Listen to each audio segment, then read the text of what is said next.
또 봅시다. 그 113페이지 휴폐업에 관한 규정을 살펴보기 전에 그 위에 기출문제가 또 있네요. 한번 봐봐요. 당연히 풀립니다. 이게 오늘은 풀리는데 다음 주에는 안 풀리. 희한하지.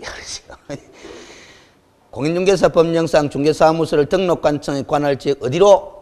외의 지역으로 문제에서 외의 지역으로 하고 제시를 해줬어요. 이전하는 경우이다. 이에 관한 설명으로 OX를 바르게 표현한 것을 했는데 기억해 봐봐요. 이전한 날부터 10일 이내에 어디다가 신고하게 돼 있어요? 이전 후잖아. 근데 후를 전으로 싹 박아가 X로 만들어놨잖아. 응? 니은 이전 신고 전에 발생한 사유로 인한 개업공인중개사에 대한 행정처분은 이전 전이 해요? 이전 후에서 해요? 이전 후 등록관청에 가잖아. 그걸 또 전으로 싹 바꿔놨다. X죠. 디귿 이전 신고를 받은 등록관청은 원래의 등록증에 변경사항을 기재하여 이를 교부할 수 있어요? 없어요? 맞는 거죠? 문제를 봐, 다시. 내에서 이전입니까? 외의 지역으로 이전입니까? 외의 지역으로. 외의 지역으로 이전할 때는 변경사항을 기재하여 이를 교부할 수 있어? 없어? 없잖아. 그래, X 된다, 이 말이지. 응? 다 X라 해요. 그러지. 여러분들 봐봐요. 기억도 X, 니은도 X는 쉽게 발견했죠? 그런데 디귿은, 맞는 것 같기도 하고, 이렇다, 이 말이야. 그래서 답을 3번으로 처리한 수험생이 많이 나와요. 그래, 맞췄다 하고 나와서 뭐다? 답을 맞춰보면은 틀리거든? 왜 틀린 너 이제 뒤늦게 보면 문제를 보니까 외의 지역으로 이전하는 경우다 하는 거 조건을 제시해 놨잖아. 그 여러분들은 이 문제를 풀면서 뭐다? 밑에 네오박스 안에 디귿을 읽는 순간에 문제를 왜 풀었다? 까먹어버렸다, 이 말이야. 알겠습니까? 그 여러분들 그 나중에 모의고사 칠 때 한 번씩 제가 다른 학원도 마찬가지인데 왔다 갔다 그러면서 한번 봐요. 보면은 문제를 읽어. 이런 나중에 지문 한 3번쯤 읽다 보면 문제가 뭐였더라 하면 다시 읽는다고. 여러분이 다시 읽어본다, 이 말이야. 그래, 맞추긴 맞춰요. 그럼 다시 읽어보면서 뭐다? 시간 다 보내버리잖아. 그러지? 그 여러분들 글을 읽을 때 집중을 못 했다라는 거예요. 알겠습니까? 그 습관 빨리 고치면 됩니다. 알겠어요? 자, 13절에 휴업 또는 폐업의 신고인데, 뒷페이지를 봅니다. 휴업 또는 폐업 등의 신고라고 되어 있는데, 우리 교재가 그래서 문장 위주로 딱 되어 있기 때문에 공부하는데 좀 불편할 수도 있어요. 자, 제 시킨 대로만 간단합니다. 자, 첫 번째 줄에 3월을 초과하는 휴업, 그거 줄 거 번호를 1번을 매겨둡니다. 1번. 3월을 초과하는 휴업, 그거 1번 매겨둡니다. 그 밑에 폐업 있죠? 폐업을 또 줄 거 밑에다가 번호 2번 요리 매겨둡니다.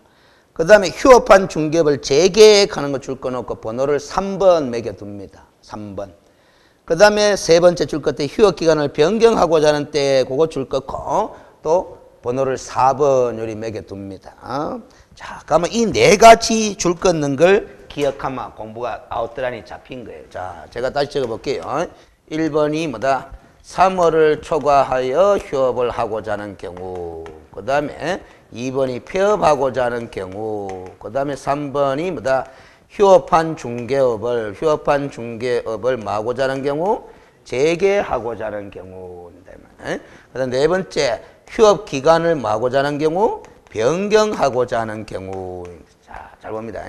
이 네 가지 행위를 하고자 하는 개업공인중개사는 전부 다 미리 신고하게 돼 있어. 미리 신고. 알겠습니까? 사전 신고. 미리 신고하게 돼 있습니다. 그런데 1, 2번과 3, 4번을 이렇게 나누어서 살펴볼 게 있어요. 1번과 2번의 신고를 할 때는 등록증을 첨부한다, 한다? 합니다. 등록증을 첨부해가 반납을 해요. 알겠지? 그래서 전자문서의 형태로 신고된다, 안 된다? 안 된다라는 소리야. 첨부하는 등록증이 있기 때문에. 인터넷상 신고가 된다, 안 된다? 안 된다라는 겁니다. 근데 3번과 4번의 신고도 미리 신고인데 등록증을 첨부한다, 안 한다? 하고 싶어도 못해요. 왜? 없어. 이미 휴업 신고하면서 반납했기 때문에. 알겠어요? 안 갖고 있다, 이 말이에요. 알겠습니까? 그래서 전자문서에 의한 신고도 된다, 안 된다? 된다라는 소리야. 알겠습니까? 이게 기본 틀입니다. 알겠어요? 자, 이 틀 속에서 살을 조금만 붙이면 끝나버려요. 알겠어요? 자, 그래서 밑으로 내려갑니다. 알겠어요? 자, 그래서 신고 절차에 관해서는 대통령령으로 정하는데 개업공인중개사는 국토교통부령이 정하는 신고서 양식 이름이 중개업, 폐업, 재개, 휴업기간 변경 신고서라고 되어 있는데 그걸 몰아줘요. 중개사무소 등록증을 만다 첨부 동그라미 치고 관로를 줄 거예요. 뭐 또는 뭐의 경우에 한한다. 휴업 또는 폐업의 경우에 한한다. 그래서 제가 이렇게 쓴 거예요. 1번 신고와 2번 신고 때 뭐 등록증을 첨부하는 거다라는 소리다. 알겠어요? 그리고 등록관청에 미리 신고입니다. 미리를 동그라미 딱 치죠. 줄 거 놨잖아. 근데 이렇게 공부하는 게 좋습니다. 괜히 이걸 갖다가 강의하는 선생들이 이해시킨답시고 그래서 뭐 이해할 것도 없는데 미리 신고라고 법조문에 돼 있거든. 그래서 사전 신고다 사후 신고다 사전 신고다 이렇게 강의를 하는데 샷버려. 알겠어요? 미리는 미리로 기억해라. 괜히 이걸 갖다가 사전 신고로 이해하잖아요. 틀린 건 아니에요. 맞는데 미리를 기억 못하고 사전 신고로만 기억해가 시험장에 들어가면 또 쏘가 넘어간다 이 말이에요. 예를 들어 시험 출제자가 이렇게 내버리면 쏘가 넘어가. 이 단어를 기억 못하는 사람은. 개업공인중개사가 3월을 초과하여 휴업을 하고자 하는 때는 휴업하기 5일 전까지 등록증을 첨부하여 등록관청에 신고하여야 한다. 휴업하기 5일 전까지 신고해야 한다. 그러니까 사전 신고 맞나 안 맞나? 맞지? 그래 오케이 푼다 이 말이에요. X거든. 왜? 5일 전까지 신고한다 그런 규정 없어요. 그래서 3일 전에 신고해도 된다 안 된다? 됩니다. 1일 전에 신고해도 됩니다. 법조문은 뭐라고만 돼 있기 때문에 미리라고만 돼 있기 때문에. 그래서 미리는 뭐로 기억해라? 미리로 기억해라 라는 소리다. 괜히 사전 신고 이렇게 강의 안 하려고 하다가 괜히 또 여러분 스스로가 또 사전 신고하는구나 이렇게 이해식으로 공부할까 싶어서 주의 주는 거예요. 그래서 그런데 관로안에 봐봐. 미리 신고 옆에 부동산 중개업 재개 휴업기간 변경 신고의 경우에는 무슨 신고를 포함한다? 전자문서인 신고를 포함한다. 그러니까 재개 신고와 변경 신고는 전자문서인 신고도 된다 안 된다? 되는데 이 경우는 안 돼요. 알겠습니까? 등록증을 첨부하기 때문에. 알겠어요? 그런데 법인인 개업공인중개사의 분사무소의 경우에도 또한 같다 해놨지? 분사무소의 경우에도 또한 같다 줄 거나 봅니다. 요거는 이렇게 생각하면 돼. 법인인 개업공인중개사는 주사무소도 있고 무슨 사무소도 있을 수 있다. 분사무소도. 그런데 분사무소의 경우도 또한 같다라는 말 뜻은 법인인 개업공인중개사는 사무소별로 따로따로 무슨 신고가 가능하다. 휴폐업 신고가 가능하다 이 말이지. 그래서 주된 사무소는 영업을 계속하면서 북구에 있는 분사무소만 휴업 신고 낼 수 있다 없다? 있다. 폐업 신고 낼 수 있다 없다? 있다. 그런 이야기입니다. 알겠습니까? 자, 한평 가는 건 아까 이야기했던 거고 휴업이란 단어의 뜻도 이야기해 드렸고 알겠어요? 그런데 주의를 좀 하라는 거죠. 휴업 기간 중에 휴업이라는 취지의 표시나 영업 표시의 제거 등의 의무는 있다 없다? 없다라는 소리입니다. 알겠습니까? 자, 휴업 기간 중에 간판을 철거해야 될 이유 있다 없다? 없다라는 소리야. 그리고 또 휴업 기간 중에는 개업공인중개사는 휴업중임을 사무소 출입문 등에 표시하여야 한다 하면 O다 X다? X다라는 거야. 그런 의무 규정 없다라는 거예요. 알겠습니까? 근데 꼭 있는 것처럼 자꾸 느낌이 드는 거는 공부를 덜 해서 그런 거거든. 그래서 실수가 틀려버린 거예요. 여러분들 길거리 가다 보면은 휴업 중인 개업공인중개사 사무실 보면 언제부터 언제까지 휴업입니다 하면서 종이 붙여놓나 안 붙여놓나? 붙여놓는 개업공인중개사도 있어요. 근데 그건 지 스스로 그리 붙여놓은 거지 법에서 의무사항이라고 붙여놓은 거 아니다라는 소리라요. 알겠습니까? 여러분들 안 붙이나? 제가 개업공인중개사라도 붙이겠구만은. 제 고객이 제 문 열어놓은 줄 알고 찾아왔는데 문이 잠겼어 봐요. 어디 갔지 궁금해할 거 아닙니까? 그러면 매들도 매들 며칠부터 며칠까지입니까? 어디 해외여행가 뭐 문을 닫습니다라고 표 붙이나 안 붙이나? 붙여놓는 게 그 영업하는 사람이 예의 아닙니까? 그래서 영업하는 사람은 하루라도 뭐다 문을 안 열면 그 이유를 고객한테 알리는 게 예의잖아. 근데 법에서 그런 의무 있다 없다? 없다라는 소리라요. 알겠습니까? 그런데 3월 초과 휴업만 신고하니까 3월 이하의 휴업은 신고한다는다? 안 한다. 안 한다. 알겠습니까? 휴업 신고 안 하니까 등록증을 반납한 적도 있다 없다? 없다. 그걸 생각하고 지나갑니다. 폐업 신고의 경우도 미리 신고하는 겁니다. 알겠어요? 그리고 폐업 신고는 개업공인중개사의 자의적인 판단에 따라서 언제든지 행할 수 있는 것이기 때문에 휴업 기간 중이든 업무 정지 기간 중이라도 폐업 신고는 할 수 있다 없다? 있다라는 소리입니다. 그래서 이게 갑자기 왜 티 나오느냐? 활용할 부분이 있습니다. 자, 봐봐요. 업무 정지 처분을 받았어요. 그럼 업무 정지 기간 중이겠죠? 폐업 신고해야 된다, 안 된다? 된다. 언제든지 자유롭게 할 수 있어요. 업무 정지 받은 김에 식주로인데 폐업해 보자, 말이지. 폐업 신고 냈어요. 그런데 아직까지 업무 정지 받은 6개월에 업무 정지 받았다고 한다면 6개월의 시간이 지나가고 있다, 안 지나가고 있다? 지나가고 있다, 이 말이지. 그래서 아직까지 업무 정지 기간이 지났다, 안 지났다? 안 지났다. 기간 중이다. 무슨 신고를 냈다 하더라도, 폐업 신고를 냈다 하더라도. 그러면 그 기간 중에는 중개업에 종사한다, 뭐 한다? 뭐 합니다. 기억납니까? 요거. 자, 제가 읽어줄게요. 업무 정지 처분을 받고 폐업 신고를 한 자로서 그 정지 기간이 경과되지 아니한 자, 폐업에도 불구하고 정지 기간은 계속 진행되는 것으로 본다. 무슨 사유?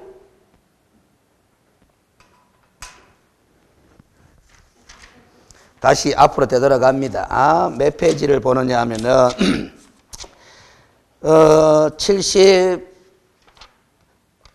75페이지를 봅니다. 75페이지에 보면 9번이 있죠. 9번 읽어보겠습니다. 업무 정지 처분을 받고 무슨 신고를 한 자로서? 폐업 신고를 한 자로서 업무 정지 기간이 경과되지 아니한 자, 폐업에도 불구하고 진행되는 것으로 본다. 이렇게 돼 있잖아. 그러세요. 여기 지금 무슨 사유 중에 하나라요? 결격 사유 중에 하나잖아. 법제 10조의 개업공인중개사 등의 결격 사유 12가지 중에 한 가지잖아. 결격 사유에 해당되는 사람은 중개업에 종사한다, 뭐한다? 뭐한다. 폐업 신고를 냈다 하더라도 전국 어디 가서라도 중개업에 종사한다, 뭐한다? 뭐한다라는 거잖아. 그렇지. 봐. 그때 이 9번 말뜻을 다 이해를 했어요. 했는데 결국 기억을 하고 있다, 뭐 하고 있다? 뭐 하고 있으니까, 그래서 시험장에 이 상태로 들어가면 활용이 안 되는 거예요. 이 공부는 암기입니다. 알겠어요? 근데 그 암기할 문장을, 알겠어요? 무턱대고 외울 수는 없고, 무슨 뜻의 문장인지 안 다음에 암기를 하는 거지. 알겠습니까? 그렇죠. 제가 이렇게 한 번씩 앞에 공부했는 걸 이렇게 보여드리는 이유는 여러분들 직접적으로 뭐라 하면 기분 나빠할 끼고, 여러분 스스로가 앞에 그걸 딱 봐야 스스로 이상하다. 그게 왜 기억이 안 났고, 알겠어요? 스스로 존심을 좀 다 건드리는 겁니다. 자, 다시 뒤로 갑니다. 그래서 114페이지 마지막 세 줄 한번 읽어봐요. 다만 업무 정지 처분 기간 중에 있는 개업공인중개사는 폐업은 가능해. 폐업했다 하더라도 그 기간 중에 당해 중개업을 폐업하더라도 결격사에 해당되는 자이므로 중개사무소 개설 등록을 또 한다, 뭐 한다? 뭐 한다? 알겠습니까? 앞에 결격사를 활용해가 글을 써놓은 거다. 이런 게 시험 지문이다라는 거지. 알겠어요? 자, 시험 문제가 봐봐요. 우리는 진도를 차곡차곡 순서대로 가는데 지금 휴폐업에 관한 제도를 공부하고 있잖아.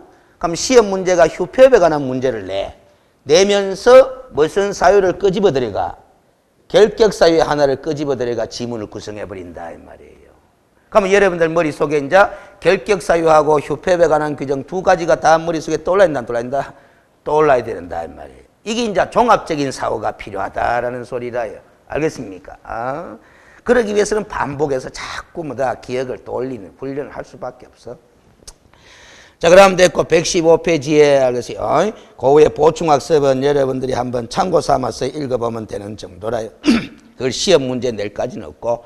그런데 2번을 읽어봐. 다음 표를 읽어봐봐요. 개업공인중개사가 사망했대.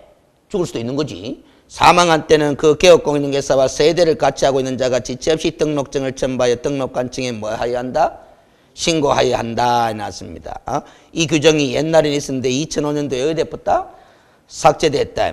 이에 따라 개업공인중개사가 사망하거나 법인인 개업공인중개사가 해산을 하게 되면은 폐업 신고할 의무 규정이 있다 없다? 없다. 이런 걸 제가 주의하라고 안 적어주면은 나중에 시험장에 들어가면 이것도 맞는 것 같아. 개업공인중개사가 사망하거나 법인인 개업공인중개사가 해산한 때는 등록증을 첨부하여 등록관청에 폐업 신고를 하여야 한다. 이렇게 하면 뭐? X인데 되게 오겠다 이 말이에요. 알겠습니까? 무슨 소리인지 알겠지? 그 사망에 쌓아가는 거는 이제 사망한 사람은 말이 없으니까 폐업신고 뭐 할까 인가 봐. 그러니까 사망한 개업공인중개사와 세대를 같이 하고 있는 자가 세대를 같이 하고 있는 자 일반적으로 가족 아닙니까? 가족이 폐업신고를 해야 한다. 그러니까 구도 그럴듯하다 이 말이지. X입니다. 알겠습니까? 아, 옛날에 이 규정을 둔 데는 다 이유가 있었겠죠. 그런데 삭제한 데도 이유가 있겠다 없겠다? 있겠죠. 그 이유는 안 물어봐요. 그렇지만 한번 생각해보고 지나갈 문제라요. 알겠습니까? 사망인데 초상치르기 바빠 죽겠는데 뭔 폐업신고를 하느냐 이 말이에요. 어차피 등록이라는 게 뭐 대인적 등록 아닙니까? 알겠어요? 그 사망한 사람은 사망해버리면 등록 효력은 자동적으로 소멸돼 버리는데, 알겠어요?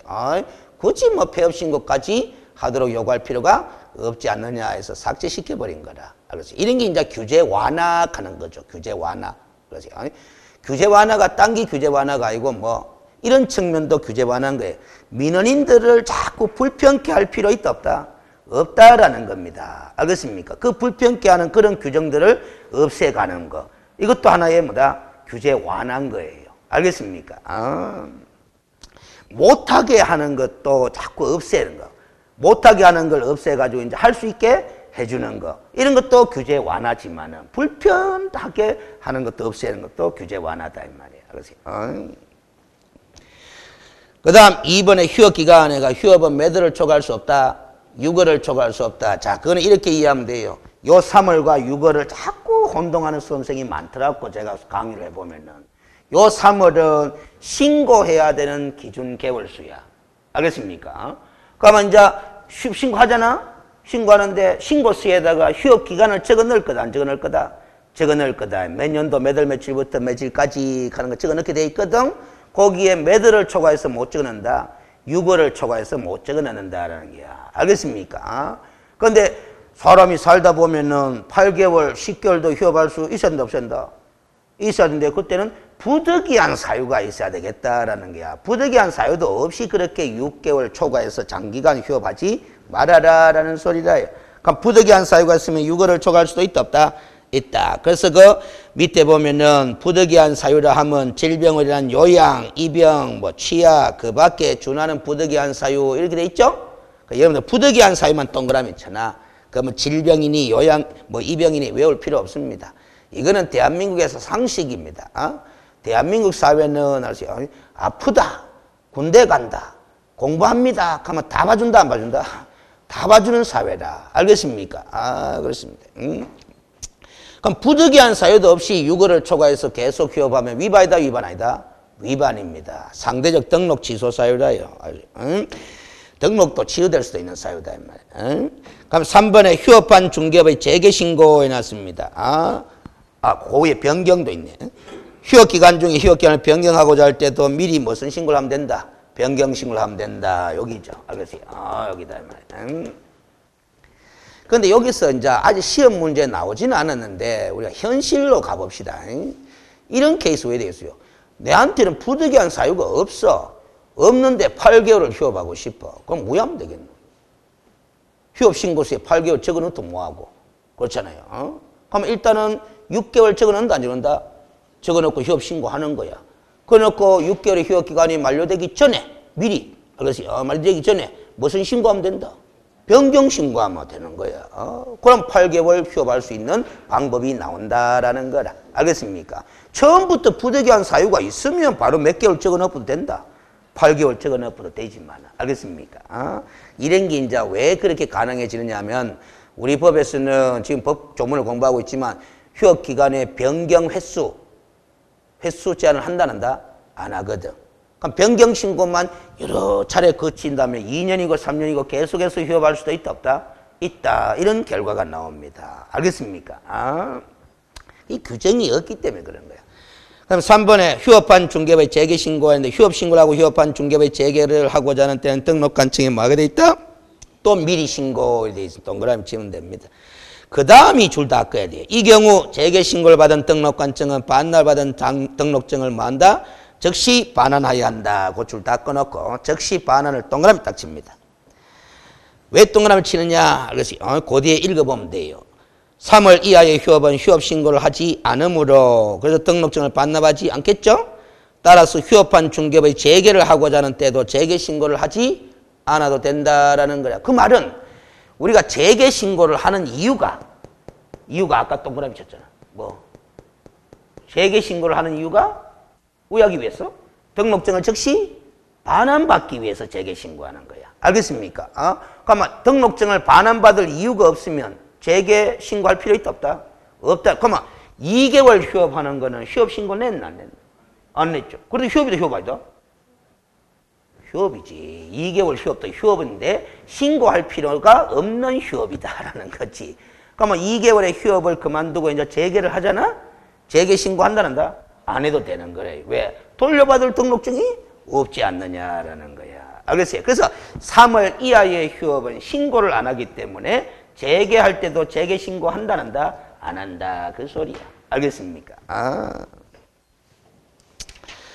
그럼 다 끝나버렸어요. 그래서 뒷페이지에 제가 다시 뭐다 표를 만들어 놨어. 구분해가 옆으로 4칸을 만들어 놨죠? 맞죠? 그 4칸이 바로 요거 아이가. 이거 아이가. 알겠어요? 그래서 이때까지 공부했는 걸 다시 도표로 만들어 놨으니까 활용하시면 되는데, 문제는 그 3월 초과하는 휴업 옆에 괄호가 붙었어요? 안 붙었어요? 붙었죠? 읽어봅니다. 중개사무소 개설 등록 후 업무를 개시하지 아니하는 경우를 포함한다 해놨어. 포함 동그라미를 쳐놔요. 그러면 이걸 포함이다 하는 거는 그것도 3월을 초과하는 휴업으로 보고 신고해라는 소리잖아. 그런데 이 말 뜻을 이해해야 돼요. 사무소 개설 등록 후 업무를 개시하지 아니하는 경우.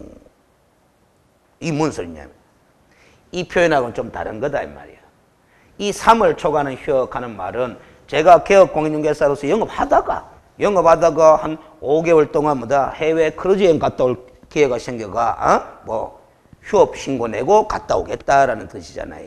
그러면 이 관로는 뭐냐? 등록 후 3월을 초과하여 업무를 개시하지 아니한 경우. 등록 후 하니까 이제 창업 절차를 떠올려 보면 돼. 자 봅니다. 창업 절차, 중개사무소 개설 등록 절차 공부했는데 또 잘 봐요.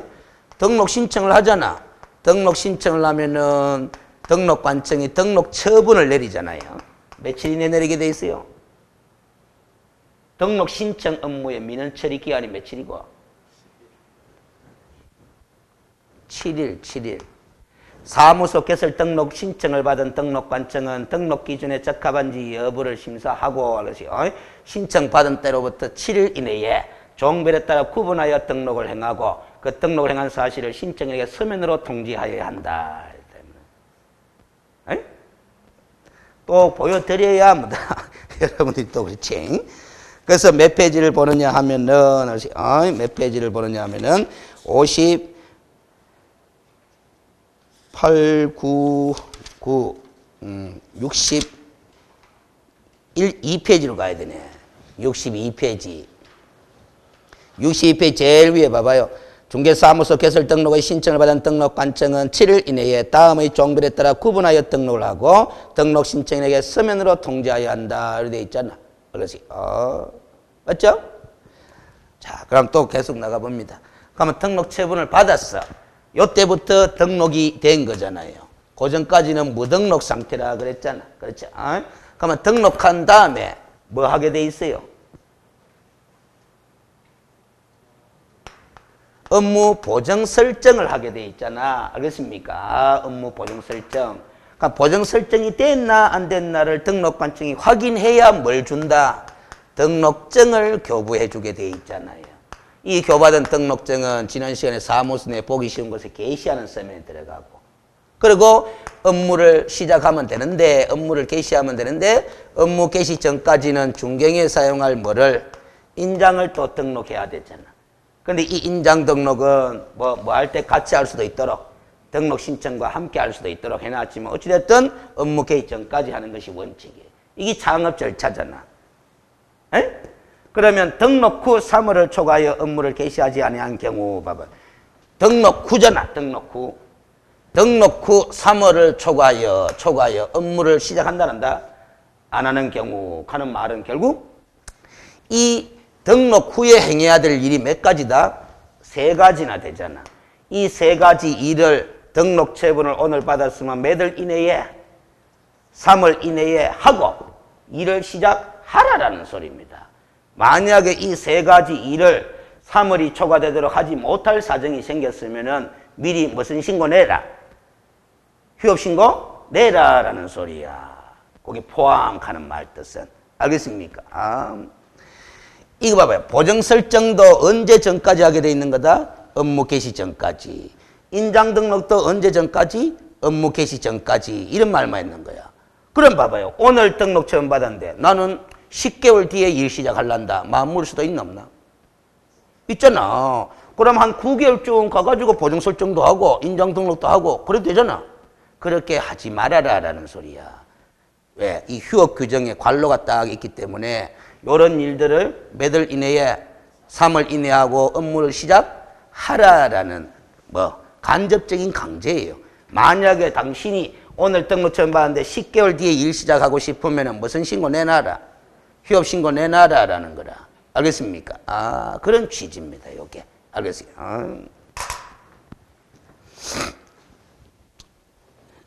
그리고 그 밑에 표 있죠. 뭐과 뭐를 비교해 놓은 표다.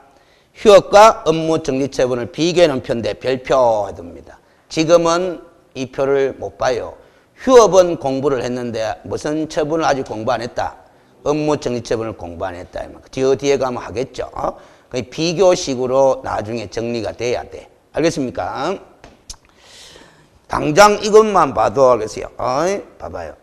우리가 휴업 기간 중에 요거 봐봐라. 업무 정지 처분 받고 폐업 신고 내도 그 기간이 아직 안 지났다면 무슨 사유입니까? 결격 사유였잖아. 그 중개업 종사 못 하게 돼 있잖아. 그런데 휴업 신고하고 휴업에 들어갔어요. 휴업한 김에 폐업 신고할 수도 있다 없다? 있다 이 말이야. 폐업 신고했다 아직까지 휴업 기간 중이라 합시다. 신고했던 게 5개월 휴업했는데 뭐다? 신고했는데 아직 5개월의 기간이 지났다 안 지났다? 안 지났다. 폐업 신고 냈다가 아주 휴업 기간 중이라도 요 결격 사유도 아니다? 아니다. 그러면 다시 등록해도 된다 안 된다? 된다라는 겁니다. 그 휴업 기간과 업무 정지 기간의 성격이 다르다라는 소리라. 알겠습니까? 그 공통점도 있고 뭐 이렇게 차이점도 있는 거다 이 말이지. 공통점 당장 봐봐요. 휴업 신고할 때 알겠어요. 휴업 신고할 때 휴업 기간 중에 등록증 반납해야 하네요. 반납하잖아. 알겠어요. 휴업 신고하면서. 그럼 업무 정지 처분 받으면 등록증 반납한다는다. 공부하지 않았죠? 그렇죠? 반납 안 합니다. 이 차이점이야. 알겠습니까? 무슨 말인지 그런 겁니다. 그 밑에 공통점은 첫 번째 점 봐봐요. 기간 중에 이중소속 불가돼 있잖아. 그럼 휴업 기간 중에도 이중소속 불가이고 뭐 업무 정지 기간 중에도 이중소속 불가. 이중소속 금지하는 건 앞에 공부했죠. 개업공인중개사 등은 다른 개업공인중개사의 소속공인중개사 중개보조원 또는 법인인 개업공인중개사의 사원 또는 임원이 될 수 있다 없다? 없다. 그 이중소속 금지 규정이잖아. 그래요? 이런 게 다 휴업과 업무에 비교돼야 돼. 그래서 아직 공부가 안 됐기 때문에 비교가 안 되는 겁니다. 자, 그 다음 117페이지 양식을 봐봐요. 양식의 제목이 몇 개고?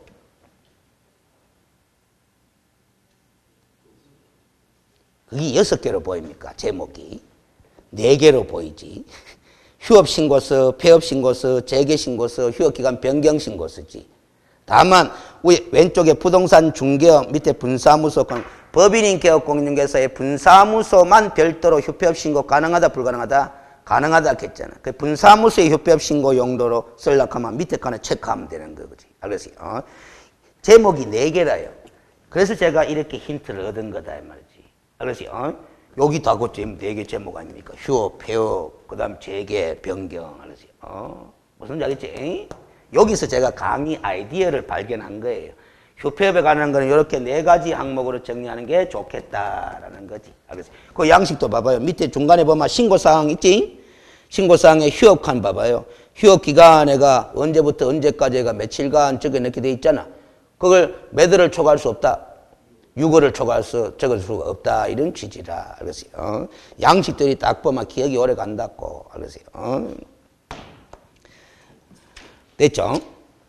그럼 휴업 신고하고자 하는 사람은 수수료를 내야 된다, 낸다? 자, 그래도 시험 지문. 개업공인중개사가 3월을 초과하여 휴업을 하고자 하는 때는 당해 지방자치단체 조례 정하는 바에 따라 수수료를 납부하여야 한다. OX, X거든. 아까 수수료 저 뒤에 6가지 있었죠? 그 6가지에 휴업 신고하고자 하는 자, 있다 없다? 없습니다. 그런 걸 이제 답으로 막 넣는 거야. 알겠어요? 그래, 이 암기 안 하고는 답이 안 보이게 돼 있어요. 그렇죠? 그런데 참, 알겠어요? 이 과목의 시험 문제를 종잡을 수 없는 대표적인 케이스 하나가 지금 28회 시험까지 쳤는데 딱 한 번 지문에 나왔다가 안 나왔는 게 하나 있는데, 물론 여러 개 있지만 이 부분에서 또 있어요. 이 서식 갖고 지문이 하나 나온 게 이런 게 있어. 휴업신고, 폐업신고, 재개신고, 변경신고는 동일한 서식을 사용한다. OX. 오잖아. 동일한 서식 사용하잖아, 지금. 그걸 시험 지문에 냈다니까? 알겠어요? 무슨 소리인지 알겠어요? 그러니까 제가 첫째 주에 얘기했다시피 얼마나 꼼꼼하게 골고루 점검을 해야 고득점이 되느냐.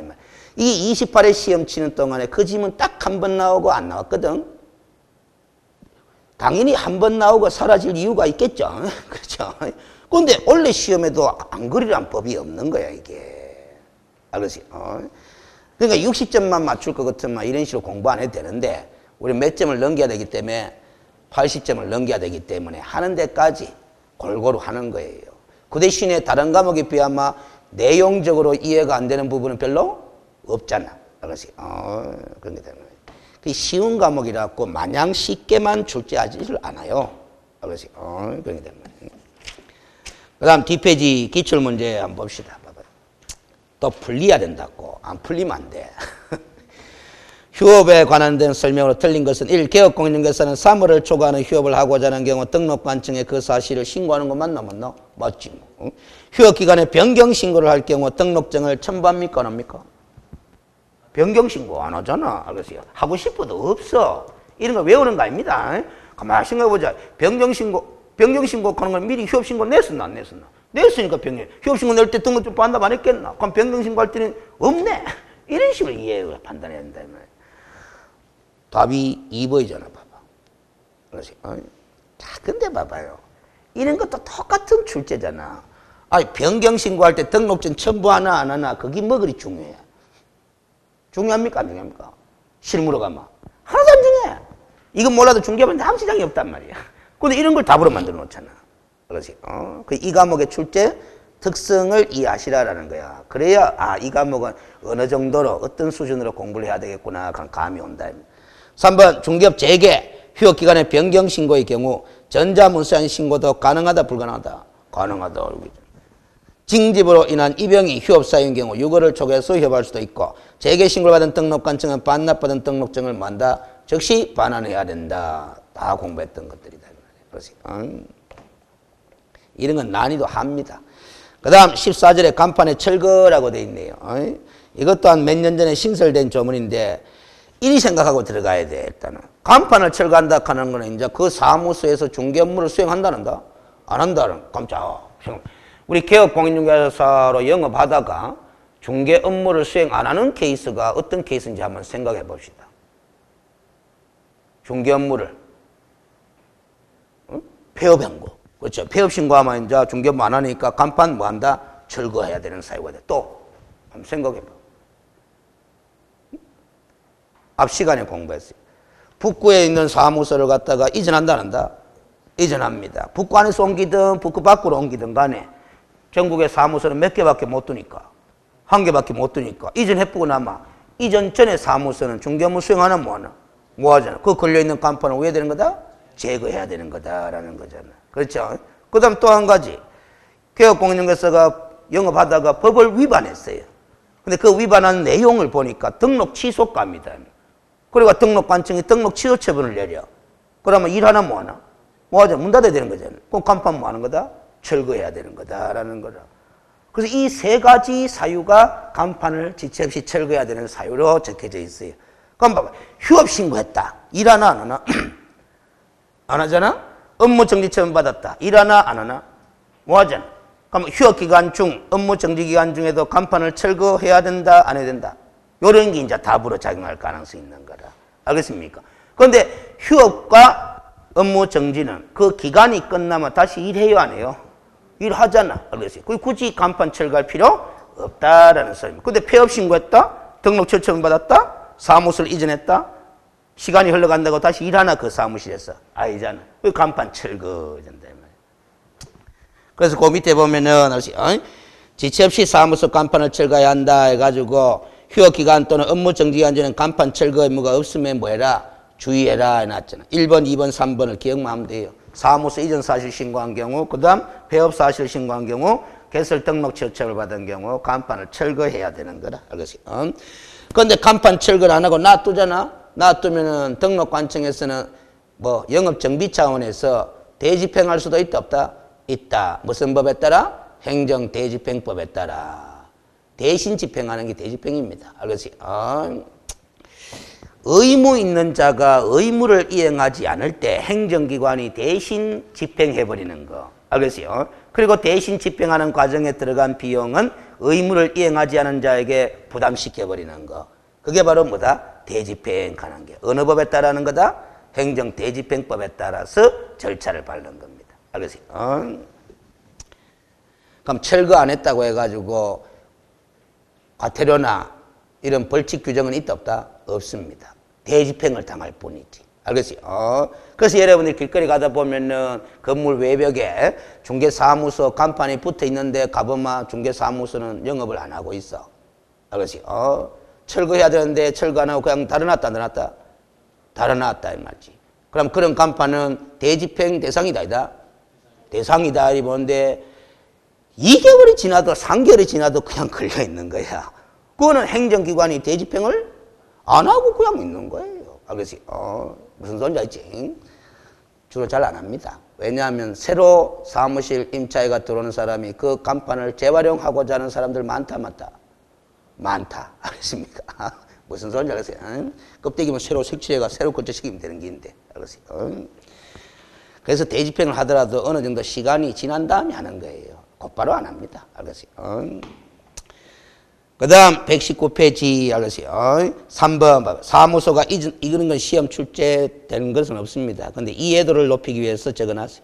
이전 또는 폐업했음에도 불구하고 중개사무소 소속 중개보존이 간판을 철거하지 않은 채 등록된 업소처럼 영업을 계속하는 사례가 발생할 수 있으며 무등록 중개인을 방지하기 위해서라도 지체 없이 간판을 철거하도록 하는 것이 바람직하다라는 거예요. 결국 제가 이 세 줄을 적은 거는 이 간판 철거에 관한 규정을 조문을 만들게 된 배경이 이렇다라는 소리다. 알겠습니까? 이런 규정 왜 만들었냐? 바로 이런 이유 때문에 만드는 거다라는 소리다. 알겠어요? 그 밑에 문제는 또 아주 여러분들 입맛에 딱 맞는 문제 스타일이잖아. 간판을 지체 없이 철거해야 되는 경우로 명시된 것을 모두 고른 것은 가면 몇 가지고? 세 가지지 뭐. 세 가지지 뭐. 그래서 기억하고 뭐하고 디귿하고 뭐하고 리얼. 리얼은 뭐예요? 등록관청에 6개월을 초과하는 휴업 신고를 한 경우에 났습니다. 그럼 결국 휴업 기간 중에는 간판 철거한다 안 한다? 안 하잖아. 알겠지? 그 6개월을 초과하는 휴업 신고를 하는 경우는 무슨 사유가 있었어? 부득이한 사유가 있었으니까 그런 신고를 했을 기다 이 말. 알겠지? 자, 그럼 됐죠? 그 다음에 이제 15절에 무슨 계약? 중개계약 해놨는데 이 부분이 시험에 꼬박꼬박 나옵니다. 또 나오는데 이 주제는 40문제 중에 어려운 문제로 분류되는 주제라요. 이게. 알겠습니까? 매회 나옵니다. 매회. 알겠어요? 그런데 이 15절에도 중개계약이라는 네 글자를 제목을 적어놨죠. 자, 어디로 가보느냐 하면은 5번 2월달에는 안 하겠지만은 알겠어요? 몇 페이지로 가보느냐 하면은 309페이지를 봐봐요. 309페이지는 표지입니다. 중개실무 총론이 되어 있죠. 그러면 그걸 넘겨가 314페이지를 봐봐요. 이 실무 파트는 5번 과정 때는 생략을 합니다. 3, 4월달에 할게요. 자, 2장에 중개월의 접수라고 돼 있어. 제목이. 근데 관로 아래 뭐라고 돼 있습니까? 중개계약 체결이 돼 있다 이 말이야. 그러니까 이게 중개계약에 관한 주제는 법령에서도 문제가 나오고 실무에서도 문제가 나옵니다. 알겠습니까? 자, 그러면 다시 앞으로 되돌려 놓고 이 그림에서 또 중개계약을 출발을 해봐야 돼. 이 그림에서. 제가 이제 중개라 하면 제가 용어 정의 시간에 어떻게 했냐면은 중개라는 것은 중개 대상물이라는 요 물건에 대하여 거래 당사자 간에 매매 행위든 교환 행위든 임대차 행위든 그 밖의 권리의 득실 변경하는 행위든 그 행위를 뭐 알선하는 것이 뭐다? 중개다. 이렇게 정의 내렸어요. 알겠습니까? 그래서 이 거래 계약이 이게 무슨 계약?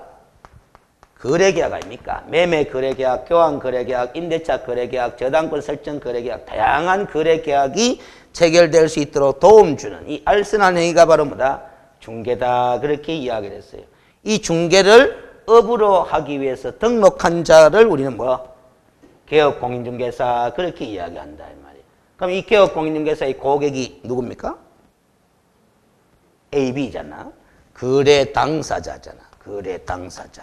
아니? 거래 당사자. 맞죠? 그렇지. 매매 거래 당사자, 임대 거래 당사자들이 이 사람의 고객이 되는 거예요. 그러면 이 개업공인중개사가 중개행위를 하잖아. 중개행위를 할 수 있는 근거가 누구로부터 나오는 거다? 고객으로부터 나오는 거잖아. 고객이 중개해 주세요라고 의뢰도 안 했는데 갑이 중개를 한다 뭐 한다? 뭐 하는 거잖아. 그렇죠? 그 고객이 중개해 주세요라고 뭐 했다? 의뢰했고 의뢰받은 개업공인중개사가 접수를 하잖아. 무슨 접수? 중개의뢰 접수. 그러면 그 중개의뢰 접수 행위를 했다라는 것을 민법상 뭐 표현으로 바꾸면은 이걸 실무적 표현이라고 한다면 민법상 표현으로 바꾸면 뭐를 체결한 거다? 중개 계약을 뭐 한 거다? 체결한 거다라는 소리라. 알겠습니까? 그럼 이것도 계약이다, 계약 아니다? 계약이야. 여러분들 빨리 인식 바꿔야 됩니다. 여러분들 이구동성으로 이 말은 되게 많이 해요. 그동안에도 많이 들어봤고. 구두계약도 계약이다, 계약 아니다? 계약이다, 이렇게 한다, 이 말이에요. 그 말을 하면서도 여러분은 현실로 돌아가면은 구두계약은 계약 취급을 안 하는 거야. 무슨 소리인지 알겠어요? 그럼 지금 현실로 가면 이제 고객이 중개사무소 찾아와가 중개 주세요라고 말하잖아? 그리고 이 사람이 접수를 하잖아? 그걸 봤죠? 여러분들도 그걸 해봤잖아? 해봤는데 그걸 여러분들은 계약이다 하고 생각하나 안 하나? 안 해. 이게 문제다라는 소리입니다. 알겠습니까? 여러분들은 꼭 뭐다? 정형화된 문서 같은 데다가 뭐다? 깨알같이 적어 놓고 그 다음 밑에 도장까지 쿡 찍어야 뭐 체결했다. 계약 체결했다. 그런데 겉으로 말은 또 뭐 구두계약도 계약이다 이렇게 쓴다 이 말이에요. 계약입니다. 그런데 무슨 계약이다? 중개계약이다. 요 사이에 의뢰하는 글자를 집어넣어도 돼요. 중개의뢰계약 해도 되고 빼고 중개계약 해도 된다. 요거는 무슨 계약이고? 거래계약. 그러면 거래계약하고 중개계약하고 혼동하면 안 된다라는 소리야. 알겠습니까? 결국 이 중개라는 것은 알겠어요? 중개라는 것은 중개계약 체결을 통해서 행해지고 그 중개행위가 행해진 결과 거래 당사자 간에 무슨 계약이 체결되면 거래계약이 체결되면 요 중개는 끝난다 안 끝난다? 끝난다라는 거예요. 그 중개 업무의 출발점은 뭐부터 출발이 되는 거다? 요거부터 출발하는 거야. 알겠어요? 중개계약 체결로부터 시작을 해서 무슨 계약이 체결되면 중개는 끝난다? 거래계약이 체결되면 중개는 끝나는 거야. 그럼 중개 끝났으니까 뭐 받아야 되노? 수수료 안 하고 지금은 중개 보수라 그럽니다. 알겠어요? 중개 수수료를 안 그러고 뭐 중개 보수 한다. 용어가 바뀌었어. 법전에서. 그러면 거래계약이 체결되면은 중개는 끝났고 그때 뭘 받는 거다? 중개 보수를 받는 거다라는 소리입니다. 알겠어요? 무슨 말인지? 이 계약과 이 계약은 구별해서 다뤄라라는 거다. 알겠습니까? 한번 봐봐요.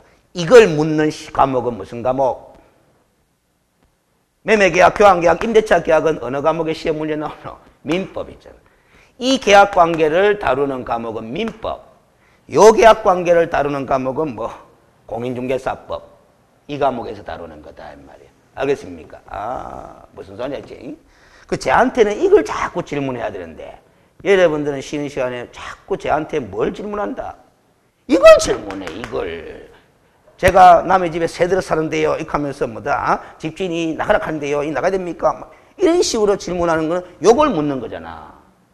그거는 민법선생한테 물어. 알겠습니까? 요걸 저한테 물어라 라는 소리라. 알겠습니까? 근데 이거는 여러분들이 별로 궁금해하지 않는다 이 말이에요. 이게. 알겠습니까? 실무로 가면 이렇게 이루어져요.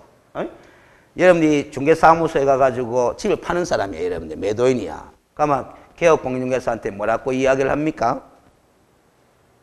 집 팔아주세요. 이런 의미잖아. 근데 빨리 고쳐요. 아, 집은 자기가 팔지. 개업공인중개사가 파는 거 아니야. 개업공인중개사한테 집 팔아주세요가 아니고 내가 집을 팔고자 하는데 도와주세요라는 거예요. 무슨 소리인지 알겠어요? 파는 거는 본인이 파는 거야. 그래서 중개를 해주세요라고 뭐를 의뢰한 거다? 중개를 의뢰한 것이지. 그래서 파는 권한을 위임해 준 거 아니잖아. 그래서 중개와 대리는 같은 거다, 다른 거다? 다른 거다라는 거야. 대리 행위가 아니에요. 알겠어요? 근데 자꾸 이 중개 행위를 민법상 무슨 행위와 비슷한 걸로 자꾸 생각한다. 대리 행위와 비슷한 걸로 생각한다 이 말이야. 대리 행위라면은 매도인란에 누가 도장 찍어야 되노? 갑이 도장 찍어야 될 거 아닌가 배. 대리 행위라는 갑이. 근데 매도인란에 갑 도장 찍어요? 아니잖아. A 도장 찍지. 알겠습니까? 대리와 중개는 다른 거야. 알겠습니까? 그걸 지금 더 배우면 그 홈페이지에 질문을 올려놨더라고. 알겠습니까? 그 대리하고 똑같은 건데 뭐가 다르죠? 이렇게 하면서 질문을 올려놨더라 이 말이에요.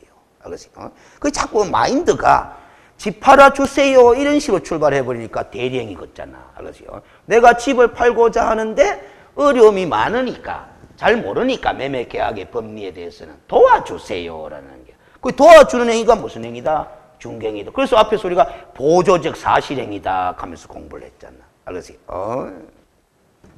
이 중개계약입니다. 알겠습니까? 그럼 이쪽도 있을 수 있다 없다? 이쪽도 무슨 계약? 중개계약. 그럼 이쪽은 이전 중개의뢰 접수. 이쪽은 뭐? 취득 중개의뢰 접수. 이 되는 거예요. 그럼 양쪽으로부터 다 중개의뢰 접수 받았으면 무슨 중개하면 되노? 지 혼자서 하면 되잖아. 혼자서. 무슨 중개? 단독 중개. 단독 중개, 공동 중개. 앞에서 용어 들어봤다 안 들어봤다? 들어봤잖아요. 그 책을 자주 안 읽으니까 용어가 안 떠올라지는 기다. 양쪽으로부터 다 의뢰 접수 받았으면 무슨 중개하면 된다? 단독 중개. 근데 여러분들이 현실로 가봐요. 갑의 입장이 돼보면 매도인과 매수인으로부터 다 중개를 받는 그런 경우 흔할까 흔하지 않을까? 흔하지 않아. 알겠어요? 흔하지 않아. 알겠어요? 흔하지 않아. 이 사람이 오늘 매도 의뢰를 1월 1일 날 했다 칩시다. 그러면 그 매수인은 언제 나타난다? 요 사무실에. 같은 갑의 사무실에. 언제 나타날지 아무도 몰라. 뭐 3개월 뒤에 나타날 수도 있고 5개월 뒤에 나타날 수도 아무도 몰라. 알겠어요? 그럼 만약 매수인 나타날 때까지 기다리는 게 낫나? 아니면 매수인을 찾아 나서는 게 낫나? 어디로 가면 찾을 수 있어요? 다른 개업공인중개사 사무실에 가면 된다 이 말이에요. 다른 개업공인중개사 사무실에 이 B가 매수 의뢰했을 거다 안 했을 거다? 좋은 집이 나오면 뭐다? 내가 살 수 있도록 도와주세요라고 매수 의뢰 접수했을 거다 안 했을 거다? 했을 거다. 그러면 요 갑이 마냥 기다리기보다는 옆집 사무소, 그 건너집 사무소 찾아본다 안 찾아본다? 찾아보면 요 매도 조건에 맞는 매수인이 있을 수 있다 없다? 있다고 하면 이제 협력회가 함께 뭐 해야 되노? 공동 중개할 수밖에 없지. 기다리는 것보다는 그게 나은 거예요. 그런데 때마침 1월 1일 날 매도를 받았는데 바로 1월 2일 날 뭐다? 그 매도 조건에 딱 맞는 매수인이 자기 손에 딱 들어왔어. 이런 행제가 어딨노? 알았어요? 그럼 무슨 중개? 단독 중개하잖아? 그러면 보수도 뭐 요것도 받고 요것도 받고 얼마나 좁아? 행제지. 근데 만약에 공동 중개를 하게 돼버리면 뭐다? 매수인은 을한테 주고 매도인은 뭐 갑한테 보수 주고 이리 되는 거잖아요. 무슨 소리인지 알겠지? 에이, 자, 이게 중개계약 관계입니다. 알겠어요? 근데 현실에서 여러분들이 중개계약이 계약답지 않다고 느끼는 가장 첫 번째 이유가 구두로 이루어지기 때문에 그런 거야. 여러분들 중개 주세요라고 의뢰하면서 뭐 서면은 작성해가 도장 찍는 거 있나? 없잖아. 그냥 말로서 구두로 이야기하면은 개업공인중개사분들이 뭐다? 자신의 노트에다가 메모하는 정도, 아니면 뭐 또 종이 한 장 째든지, 알겠어요? 중개의 접수장 제가 자기들 임의장부를 만들어가 메모하는 정도. 그런 식으로 접수를 해버리니까 뭐다? 이게 계약 체결에는 느낌이 안 드는 거예요. 알겠습니까? 거기서 늘 문제가 발생해요. 그래서 우리 법을 만든 사람이 이 119페이지 이 중개계약은 서면화 시킬 필요가 있다 없다? 서면화. 있다라는 겁니다. 그래서 중개계약은 무슨화 시킬 필요가 있더라? 서면화 시킬 필요가 있더라라는 거라. 그래서 법조문을 만들어 놔서 나중에 보시면. 자, 그래서 그 1번의 중개계약 1반부터 몇 페이지까지? 자, 124페이지까지 있죠. 124페이지 위에 보충학서까지 있죠. 그까지는 법조문이 아닙니다. 법조문이 아니고 여러분들이 민법에서 들어보는 계약의 이론들이야. 알겠어요? 그러면 이제 124페이지 2번 일반 중개계약회가 관로회가 법제 22조 돼 있죠? 여기서부터 법조문의 내용을 공부하는 거야. 알겠습니까? 법조문의 내용을. 자, 그러면 2번이 일반 중개계약 22조고 두 장을 넘겨봐봐요. 128페이지에 보면은 3번이 무슨 계약? 전속 중개계약회가 법제 몇 조? 23조로 돼 있어. 알겠어요? 그래가 또 4번 제목으로 가볼까요? 132페이지 가보면 4번이 안 나오고 절이 바뀌었어. 알겠어요?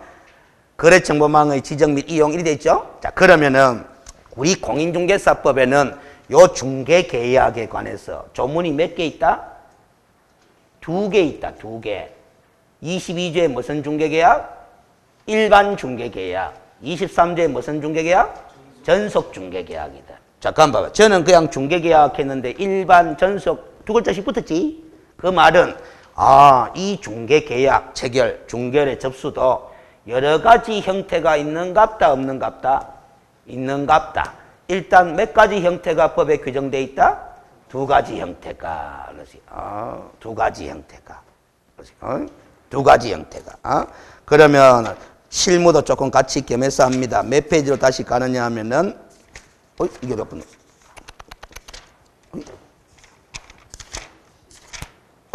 123페이지. 그렇지. 제가 여기다 적어놨고. 123페이지 표가 하나 있죠? 양갈로 4번에 중개계약의 유형해가지고, 보수 지급 범위에 따른 분류가 순가 중개계약, 정가 중개계약. 중개활동의 주체수에 따른 분류가 공동중개계약, 단독중개계약. 그 다음에 중개권한의 독점성에 따른 분류가 독점, 전속, 일반 중개계약으로 되어 있어. 그 표에도 보면 일반과 전속에는 22조, 23조가 표시해놨죠? 그럼 이렇게 봐봐요. 중개계약은 다양한 형태로 있을 수 있는데 이 다양한 형태들 중에 공인중개사법에 규정을 두고 있는 중개계약은 뭐과 뭐뿐이다? 일반 중개계약과 전속 중개계약. 요 2가지 중개계약에 관해서만 법 규정을 두고 있다. 알겠어요? 이것도 시험 지문이었어요. 여러 가지 유형 중에 공인중개사법에 명문의 규정을 두고 있는 중개계약은 뭐하고 뭐뿐이다? 일반과 전속 중개계약뿐이다. 이것도 시험 지문이었다고. 알겠어요? 그럼 법 규정이 있나 없나 그것도 물어봤다는 거 아닙니까? 규정이 있고 없고는 어디에 영향을 미치느냐? 자, 우리가 봐봐요. 일반 중개계약을 체결해. 이걸 체결할 때 일반 중개계약 체결하면 법 규정을 따라야 한다, 따라야 한다. 따라야 한다. 법 규정이 있으니까. 무슨 작 있어요? 전속을 체결해도 법 규정을 따라야 한다, 따라야 한다. 따라야 한다. 그럼 독점 중개계약 체결하면 독점이 뭔지는 아직 모르겠지만 독점 중개계약을 체결하면 법 규정이 있다, 없다? 따를 기? 없다. 따를 기. 알겠어요? 그러니까 규정이 있고 없고가 법에서는 중요하다, 아니하다? 중요하기 때문에 여러 가지 중개계약의 형태들 중에 공인중개사법에 명문의 규정을 둔 중개계약은 뭐하고 뭐뿐이다? 일반과 전속 중개계약뿐이다. 그럼 여러분들이 실무로 가가 이제 나중에 개업 공인중개사 대가 고객이 찾아왔는데 중개를 접수할 거 아닙니까? 접수할 때 중개계약 체결한다는 거잖아. 할 때 일반 중개계약 체결할 수도 있고 전속 중개계약 체결할 수도 있는데 법 규정을 따라야 한다, 따라야 한다? 따라야 돼. 그럼 독점 중개계약 체결하면 따를 기? 없다. 법 몰라도 관계없어. 마음대로 접수하면 돼. 마음대로 접수하면 돼. 법 규정이 없으니까. 알겠습니까? 아, 근데 마음대로 접수한다 하니까 독점이 좋은 것 같다, 안 좋은 것 같다? 좋은 것 같잖아? 근데 이놈의 고객들이 독점으로 의뢰해오지를 안 해. 100% 안 해. 무슨 소리인지 알겠어요? 아직 독점을 공부 안 해서 모르겠지만 여러분들이 절대로 의뢰인들이 독점 의뢰해온다 안 온다? 안 해온다 하는 걸 국토교통부가 예상을 하고 법 규정에다가 규정을 안 만들어 놓은 거라요. 알겠습니까? 아, 왜 의뢰 안 해오는지는 조금 이따 이제 공부를 하면 알아. 지금 이 그림에서 일단은 중개권한 독점성에 따른 분류 3개 있잖아. 일반, 전속, 독점. 여기 별표해놔요. 거기 제일 중요해. 그 옆에 뭐 단독중개계약, 공동중개계약, 정가중개계약 이런 것보다도 알겠어요. 그 3가지 중개계약 유형 구분하는 게 제일 중요해. 에? 그거부터 먼저 설명을 하겠습니다. 알겠어요? 자, 봐봐요. 일반 중개계약이라는 건 뭐냐 하면 이 고객이 의뢰인 아닙니까? 그렇죠. 중개의뢰인, 개업공인중개사다 이 말이지. 맞죠? 이 고객이 개업공인중개사 갑한테만 의뢰하는 게 아니고 똑같은 의뢰를 을한테도 하고 병한테도 하고 뭐 정한테도 하고 무한테도 하고 여러 개업공인중개사에게 동일한 중개의뢰를 다 하는 형태. 이걸 무슨 중개계약? 일반 중개계약 한다 이 말이야. 우리나라에서 다 그리 하잖아.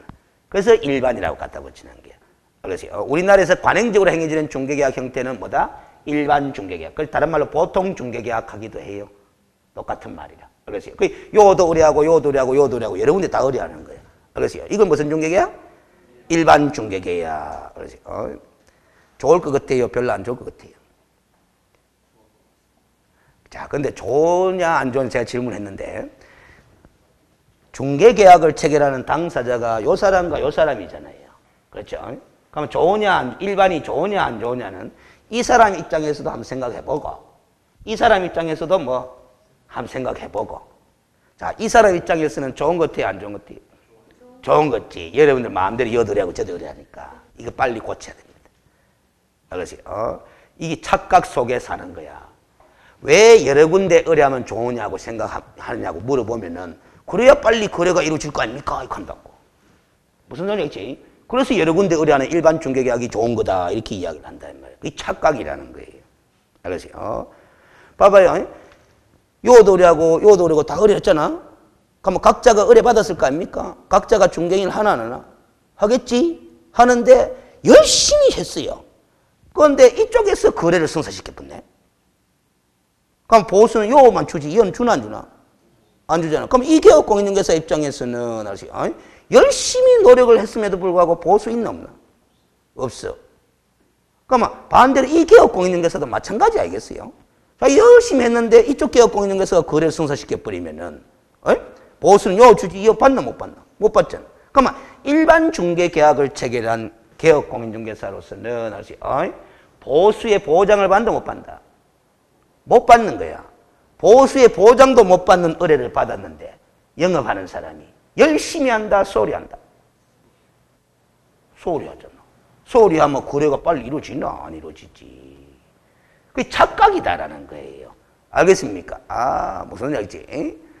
그럼 반대로 이 사람 입장이 돼봐요. 이 사람은 돈 벌고자 하는 영업을 하는 사람이에요. 그럼 보수의 보장도 못 받는 중개를 받았다는 거잖아. 좋은 기가 안 좋은 기가? 안 좋은 기가. 그래서 양쪽 다 안 좋아요.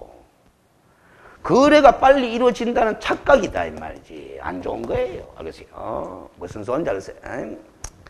기본적으로 이 생각도 가지시면 좋아요. 의뢰인은 개업공인중개사한테 중개를 의뢰하는 거잖아. 중개 주시오라고 의뢰하는 거잖아요. 그러면 의뢰인이 개업공인중개사한테 원하는 거는 뭘 원하는 거냐? 성실한 중개 서비스를 받고 싶은 게 원하는 거예요. 알겠습니까? 이 사람이 열심히 중개를 한다고 해도 이 거래가 이루어질 수도 있고 뭐 안 이루어질 수도 있는 게다 이 말이지. 이 사람이 거래를 성사시켜줄 의무는 있나 없나? 없어.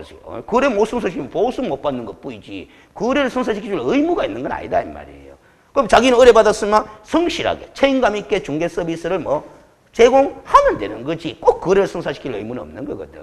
그런데 보수의 보장도 못 받는 일반 중개를 받았는데 성실하게 책임감 있게 중개한다 한다? 안 한다. 서로한테 다 안 좋은 겁니다. 알겠습니까? 그 착각들 때문에 뭐 우리나라 사람들이 일반 중개를 하는 거지. 이거하고 딱 똑같아요. 그래서 결국 여러 군데 의뢰하는 것은 이 개업공인중개사를 믿는다 못 믿는다? 못 믿어서 그런 거잖아요.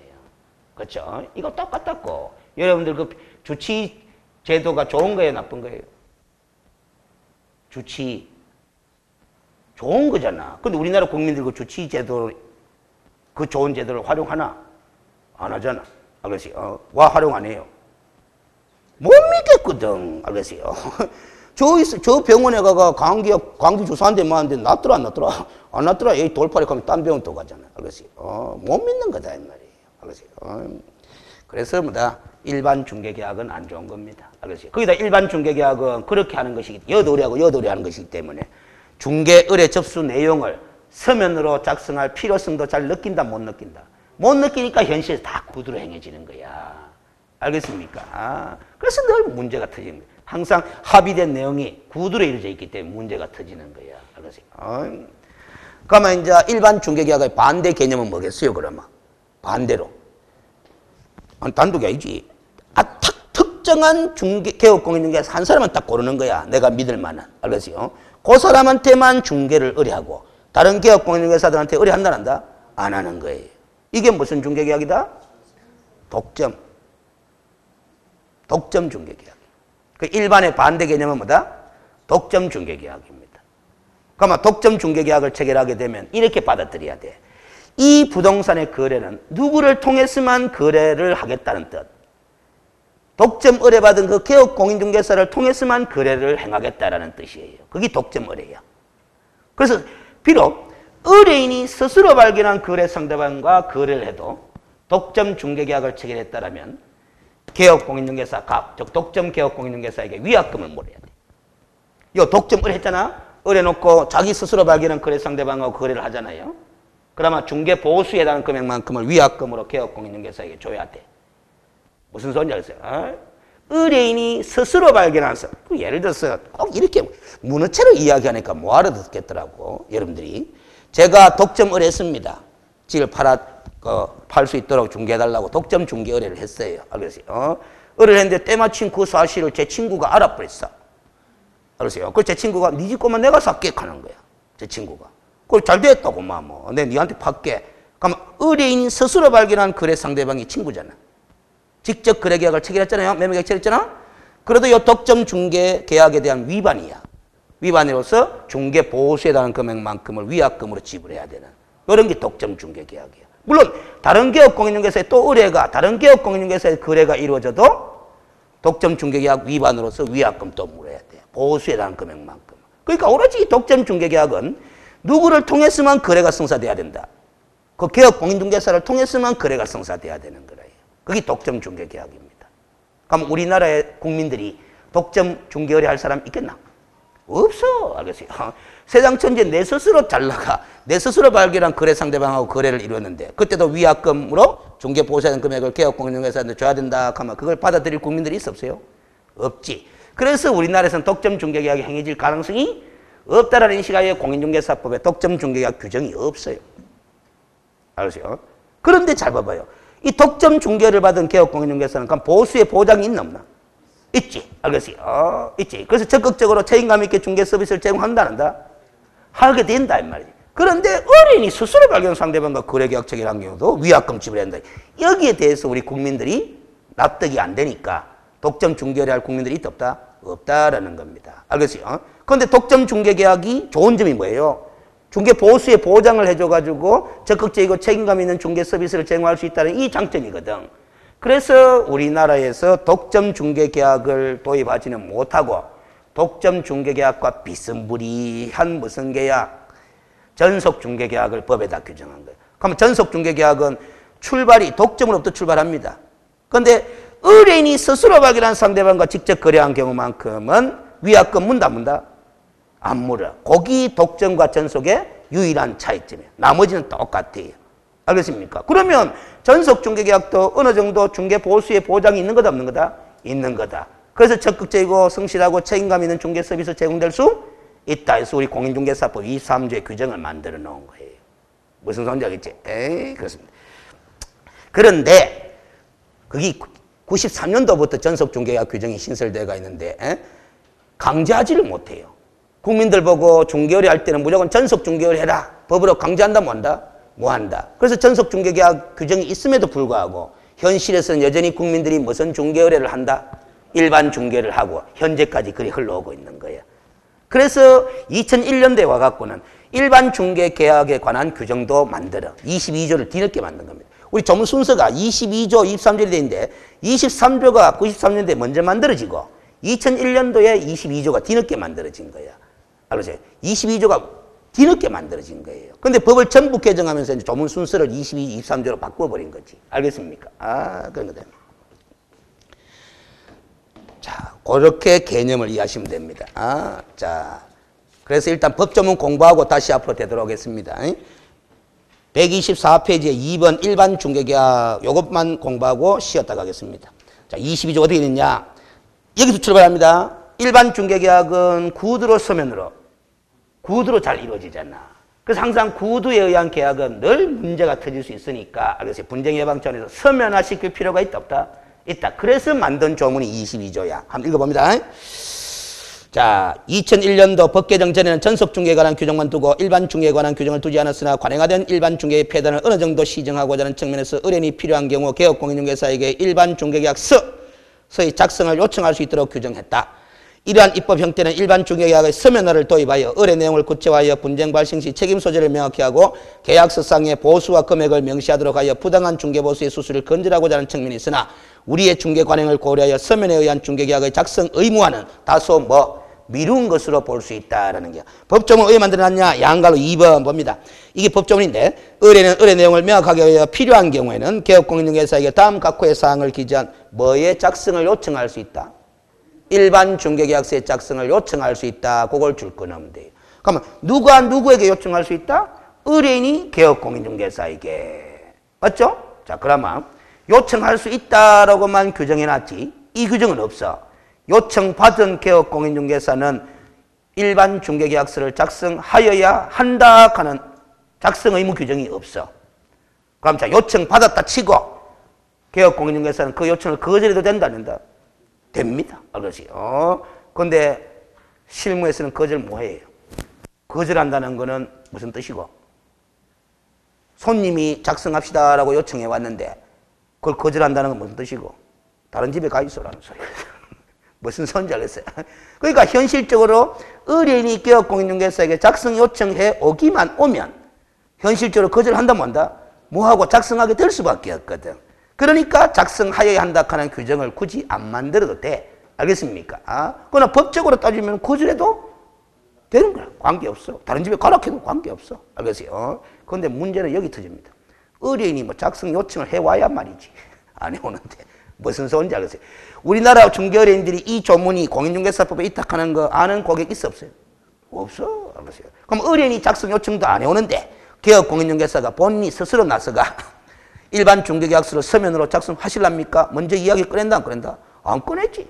그러니까 이 조문에 있으나 마나요. 알겠어요? 의뢰인이 이 조문이 있다 하는 걸 인식하고 이 조문에 따라서 실무에서 일반 중개계약을 구두로 하지 말고 서면으로 작성합시다라고 개업공인중개사에게 요구를 하면은 이 조문이 빛을 발휘하게 되는 거. 그러면 이제 서면이 만들어지는 거죠. 그럼 일단은 법조문대로 공부합니다. 요청할 수 있고 요청받은 개업공인중개사 거절해도 관계는 없는데 알겠어요? 작성하게 된다면은 서식이 필요할까 안 필요할까? 필요하지. 그 서식을 국토교통부 장관은 일반 중개계약의 표준된 서식을 정하여 그 사용을 뭐 할 수 있다? 권장할 수 있다. 권장 동그라미 딱 치나. 그러면 한 장을 넘겨봐봐요. 126페이지에 있는 이 서식 있지? 이게 일반 중개계약서인데 이거 꼭 써야 된다? 안 써도 된다? 안 써도 돼. 그래서 제일 위에 제목에 제가 관로에가 무슨 서식이라고 메모해놨노? 권장 서식이라고 메모해놨잖아. 이왕 국토교통부 장관이 권장하는 서식을 만들어놨으니까 법적으로는 이 서식 사용 안 해도 되지만은 이 서식을 사용하는 게 편할 거다 안 편할 거다? 편할 거다. 그럼 이 서식을 사용하든 빈백지를 꺼내가 작성하든 작성하게 되면 다시 앞에지 124페이지 1, 2, 3, 4의 내용을 포함시켜서 작성해라 이 소리야. 중개대상으로 위치와 규모, 거래전 가격, 거래전 가격을 기준한 중개 보수, 그리고 그 밖에 개업공인중개사와 의뢰인이 준수할 사항 이런 것들을 내용적으로 포함시켜서 작성해라라는 거야. 알겠습니까? 그러면 그 권장 서식에는 이 네 가지 항목이 다 들어가 있을 거다, 안 들어가 있을 거다? 다 들어가 있겠지, 당연히. 알겠습니까? 그렇게 이해를 하시면 돼. 이게 달아요. 법조문 달아. 그럼 이 조문만 갖고는 일반 중개 계약이 관행적으로 행해지잖아요, 우리나라에서. 서면이 작성되겠나, 안 되겠나? 안 돼. 서면이 작성되려면은 의뢰인이 뭘 해야 된다? 요청을 해야 돼, 요청. 근데 의뢰인이 요청을 안 한다니까, 이게. 그게 있으나 마나한 조문이 되어버렸어요. 이런 게 제가 있으나 마나한 조문 가지만은 이 법 조문을 처음에 초안을 만든 사람이 있을 거다, 없을 거다? 국토교통부 공무원이 만들었을 거 아닙니까? 이 결국에는 뭐다? 현실을 모르는 거예요, 현실을. 현장을. 그래서, 이런 게 바로 탁상행정의 결과물이다, 이런 겁니다. 그런데 취지는 좋은 거다, 안 좋은 거다? 좋은 거야. 구두 중개계약을 어떻게 시켜보고자, 서면화 시켜보고자 하는 노력으로 이 조문을 만든 거야. 현실하고 좀 동떨어지지만, 알겠습니까? 그런 게. 그래서 양갈로 3번 한번 읽고 뭐다? 시작하도록 하겠습니다. 현행법은 소속 공인중개사가 중개계약서를 작성하는 경우 당해 업무를 수행한 공인중개사로서 개업 공인중개사와 함께 서명 및 날인할 의무가 법령상 규정되어 있지 않을 뿐만 아니라 별지 14호 서식이 일반 중개계약서 방금 봤던 건데 그 서식에도 소속 공인중개사가 서명 또는 날인하는 날을 두고 있지 않다. 하지만 뒤에 가서 공부하게 되는 거래계약서와 확인설명서는 당해 업무를 수행한 공인중개사가 함께 뭐하도록 되어 있다. 서명 및 날인하도록 되어 있다는 점을 주의해라 해놨다. 그럼 뒷페이지 잠시 봐봐요. 뒷페이지에 이 일반 중개계약서잖아. 제일 밑에 봐봐. 제일 밑에. 제일 밑에 계약자가 중개의뢰인과 개업공인중개사 갑을류로 되어 있죠? 거기에 보면은 이제 서명 또는 인하게 되어 있잖아. 근데 이 서식을 소속 공인중개사도 작성할 수 있다 없다? 자, 소속 공인중개사는 중개 업무 수행할 수 있다 그랬어, 없다 그랬어요? 있다 그랬잖아. 그럼 이 서식도 작성할 수 있다 없다? 있다. 서식을 작성했다 하더라도 서명 또는 날인은 누구만 하는 거다? 개업 공인중개사만 하는 거야. 소속 공인중개사는 서명 또는 날인할 난도 없어요. 알겠습니까? 그런데 145페이지 가봐요. 145페이지 가면 부동산 매매계약서 서식 있죠? 이 매매계약서는 이거. 거래계약서 이거. 맞죠? 거래계약서는 요 서식도 소속 공인중개사가 작성할 수 있다 없다? 있습니다. 작성했으면 제일 밑에 봐봐. 제일 밑에 개업공인중개사의 서명 및 날인 밑에 제일 밑에 줄에 소속 공인중개사 서명 및 날인도 있나 없나? 있잖아. 무슨 소리인지 알죠? 됐습니까? 거기다가 또 요것도 한번 봐봐요. 요것도. 몇 페이지를 가보느냐 하면은, 몇 페이지를 가보느냐 하면은,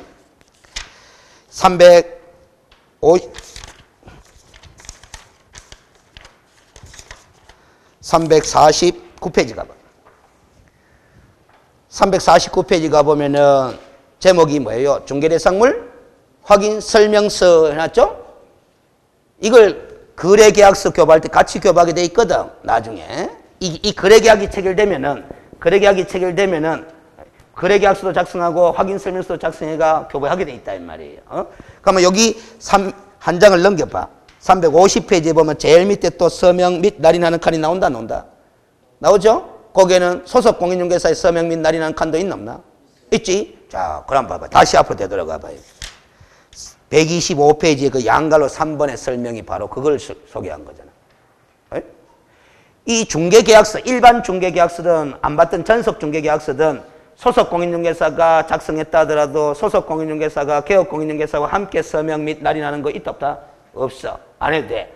그런데 거래계약서하고 확인설명서는 소속 공인중개사가 관여를 했다라면 소속 공인중개사도 누구와 함께? 개업 공인중개사와 함께 뭐 해야 된다? 서명 및 날인해야 되는 서식이야. 그래서 서식이 좀 차이가 있다 이 말이에요. 그 시험 문제 중개계약서하고 거래계약서하고 확인설명서 이 세 가지 서식은 실무 문제로 잘 내요.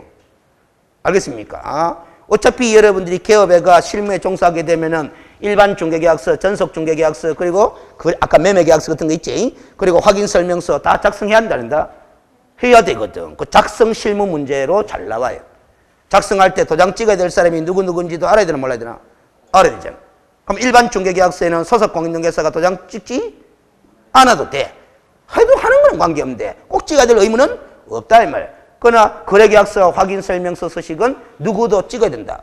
소속 공인. 무턱대고 찍는 게 아니고 그 소속 공인중개사가 그 중개권에 관여했다라면 관여 안 했으면 안 찍어도 되는데 관여했다라면 누구와 함께 개업공인중개사 소장님과 함께 서명 및 날인을 해야 될 의무가 있어요. 만약에 소속공인중개사가 그 중개권에 관여했는데도 소장님만 서명 및 날인하고 소속공인중개사가 서명 및 날인 안 하잖아? 그러면 소속공인중개사는 자격정지야. 그리고 개업공인중개사는 업무정지 받을 수 있어요.